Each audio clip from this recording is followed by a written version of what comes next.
Le repas est le moment préféré de tout le monde. À moins bien sûr d'être soi-même. Le repas. Bienvenue à tous dans cette semaine incroyablement lumineuse et joyeuse, dédiée à l'expansion de la flamme du sourire, qui commence aujourd'hui jusqu'au 10 juin. Vous savez, cette flamme magique qui, dès qu'elle vous touche le cœur, illumine votre journée d'une lueur chaleureuse et contagieuse, vous donne l'envie irrésistible de partager ce bonheur avec le monde entier. Surtout quand il vient du cœur, c'est tellement plus que de simples courbes sur nos visages. C'est une superpuissance qui non seulement rend la vie plus agréable, et qui nous aide aussi à résoudre des problèmes, à penser de manière plus créative et à nous connecter avec les autres. Vous ne me croyez pas ? Demandez à l'équipe de l'Université du Texas et du Tennessee. Elle vous expliquera que sourire, c'est comme faire des pompes pour le bonheur. Cette équipe a donné un éclairage entre notre corps et nos ressentis. Leur conclusion ? Il existe bien une rétroaction faciale. En d'autres termes, sourire a une influence pour la personne en face de vous et le sourire nous rend plus heureux. Ainsi, il ne fait aucun doute que nos humeurs et nos interactions sont intimement liées à notre manière de sourire. Et c'est donc avec cette compréhension que je vous invite à plonger dans une aventure chromatique sans précédent. Aujourd'hui, je me sens telle une super-héroïne des couleurs, prête à vous conférer le pouvoir ultime. Celui de mettre du peps dans votre vie avec des teintes qui envoient du lourd. Imaginez un peu, du côté de l'Inde et d'autres contrées, c'est comme si l'arc-en-ciel avait éternué et éparpillé ses pigments partout. Alors, pourquoi ne pas embrasser cette palette infinie et oser l'éclat ? Je vous le dis, les couleurs, c'est le secret pour faire vibrer votre quotidien. Aujourd'hui, j'ai envie de vous transmettre un maxi-pouvoir, les couleurs et d'oser les couleurs. Alors, êtes-vous prêts ? Premier éclairage, notre monde est en couleurs. Du matin au soir, les couleurs nous accompagnent. Elles sont porteuses de symboles, couleurs chaudes, couleurs froides. La palette émotionnelle liée aux couleurs est large, mais pas universelle. Il existe des connotations culturelles, fortes dans leur signification. Le blanc est culturellement associé à l'équilibre et la pureté en Occident, au deuil et à la mort en Asie. Le processus de perception des couleurs se réalise à partir de la lumière. Très schématiquement, la lumière est une onde électromagnétique dont la longueur détermine les couleurs. L'œil comporte des cellules dont certaines vont capter la lumière, d'autres les couleurs. Ces cellules sont sensibles à 3 teintes. Le rouge pour les ondes longues, le vert pour les ondes moyennes, le bleu pour les ondes courtes. Une fois captées, ces ondes sont transmises au cerveau et c'est le mélange de la perception de ces 3 teintes qui va reconstituer le violet, le mauve, le rose, etc. Pour que les cellules fonctionnent, la présence de la lumière est nécessaire. Des études en neurosciences ont démontré que les couleurs activent des zones particulières du cerveau induisant des effets vibratoires et énergétiques. Elles influencent nos capacités intellectuelles et comportementales. D'ailleurs, la psychologue Daniela Speth a développé l'idée du cool down pink, c'est-à-dire le rose qui calme.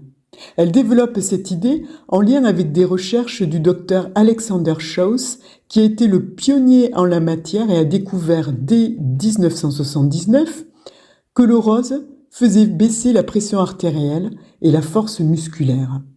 Aux États-Unis, on utilise cette couleur pour calmer les détenus dans les cellules de prison. Deuxième éclairage, la couleur dans le domaine du sport.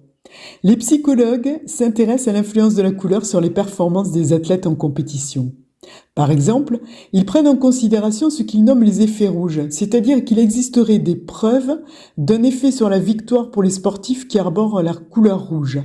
Ces effets seraient attribués aux effets intimidants du rouge sur les adversaires. Et certaines études ont même supposé un lien entre cette couleur et l'augmentation de la fréquence cardiaque, de la force physique et des niveaux plus élevés de testostérone. A contrario, d'autres recherches ont suggéré que les effets de la couleur sur la victoire ne seraient pas réservés au rouge. Quoi qu'il en soit, en ce moment, au judo, on s'intéresse beaucoup à l'impact de la couleur blanche et bleue. Troisième éclairage, la couleur en marketing. Les gens décident s'ils aiment ou non un produit en 90 secondes ou moins. 90% de cette décision est basée uniquement sur la couleur. La couleur et la perception. Quelle est la couleur la plus populaire ? Eh bien, si on devait élire le champion des couleurs, le bleu remporterait haut la main la médaille d'or dans le concours européen des teintes devant le vert et le rouge. C'est comme si chaque Européen avait un faible secret pour cette couleur. Peut-être que même leurs sous-vêtements sont teintés de bleu. Ce qui peut faire sourire, parce que dans la Rome antique, par exemple, avoir les yeux bleus était signe de mauvaise vie pour les femmes et de ridicule pour les hommes. Quoi qu'il en soit, la couleur influence le goût. D'ailleurs, l'industrie alimentaire a compris l'importance de la couleur de ses produits. Vous ne ferez pas acheter un œuf avec une coquille brune à un Américain. Pour juger de la bonne couleur d'un ketchup épicé, on a fait goûter à des consommateurs 3 ketchups, plus ou moins foncés, mais qui avaient le même goût. Résultat, le ketchup rouge foncé a été jugé beaucoup plus épicé que le rouge moyen ou le rouge clair. Même type de résultat sur des enfants qui ont goûté des sirops de fruits au goût identique mais avec des colorants plus ou moins saturés. 4e éclairage, la couleur dans le domaine de l'art. Se rendre au musée peut paraître anodin, pourtant cela est vraiment bénéfique pour la santé. Cela améliore en effet la condition physique et le bien-être mental des visiteurs. Vraiment, l'art réduit considérablement l'anxiété et le stress. Non seulement par la présence des couleurs, et aussi en raison de la cohésion sociale. Ce qui amène bien une sécrétion des hormones du bien-être telles que le cortisol ou la sérotonine. 5e et dernier éclairage, les couleurs et le cinéma. Vous vous rappelez de Superman et de son slip rouge ? Est-ce que vous l'avez vu dans les derniers épisodes de Superman ? Il a presque disparu. Souvent dans les séries, en ce moment, on a l'impression que les personnages n'ont pas vu le soleil depuis longtemps. On parle sur les réseaux sociaux d'une tendance appelée la couleur boue. En fait, cette tendance, elle date des années 2000. Et depuis quelques décennies, les couleurs ont peu à peu disparu du cinéma, notamment dans les grosses productions, pour laisser la place à des teintes ternes. Quelles sont les raisons de ce changement ? Eh bien déjà pour donner plus de sérieux. Deuxième raison, c'est l'utilisation du numérique, c'est-à-dire que certains films, et la majorité sont tournés dans un cadre verdoyant, et avec l'utilisation de filtres, eh bien la scène apparaît avec plutôt des couleurs jaune foin, par exemple. Une autre raison, ce sont les montages de plus en plus rythmés qui ne peuvent pas cohabiter avec une colorimétrie et parce que l'œil serait saturé avec cette vitesse pour essayer de savoir ce qui se passe. Alors j'ai une question pour vous. Vous vous rappelez du dernier film que vous avez vu au cinéma qui vous a fait sourire, rire aux éclats ?